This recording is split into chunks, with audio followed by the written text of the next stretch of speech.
Have you heard in the news a little bit about a sovereign wealth fund that Trump has been talking about?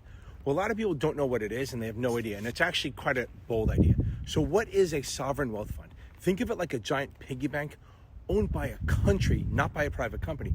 These funds invest in all kind of assets, stocks, bonds, real estate, using money we get from oil revenues, budget surpluses, which we don't have, or other national resources. The goal, long-term financial stability and the ability to fund important projects for future generations. Now, if you've heard about sovereign wealth funds before, it might be in the context of a place like Norway, which has a lot of money coming from oil. They use that fund to keep the economy stable and support public spending. Saudi Arabia, they have a public investment fund, backs massive global projects. But here's where things get interesting. The United States has never had a sovereign wealth fund. We've always run on a deficit.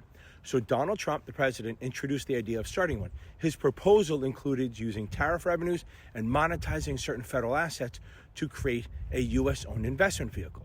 Trump's stated goal is to invest in a critical national infrastructure, manufacturing, medical, research, and potentially even acquire stakes in major companies. Like we talked about with TikTok.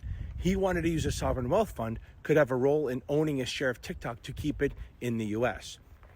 This would be a big shift for the U.S. economy. Instead of just taxing or borrowing to fund new projects, a sovereign wealth fund could generate returns over time, helping to reduce the national debt or pay for major investments without additional taxes. That would be great. Of course, it's not without critics. Critics are saying they're worried about the governance, which I get, transparency, corruption, all that stuff, and whether this kind of fund would be managed well enough to avoid political interference or mismanagement, which is always a problem.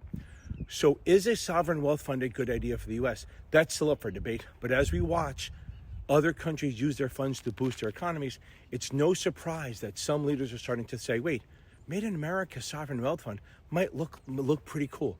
Let me know what you think of it, your opinions. Maybe it's a good idea, maybe it's a bad. And if you want more stuff on this, check me out on Blue Collar Finance and on TikTok and Instagram.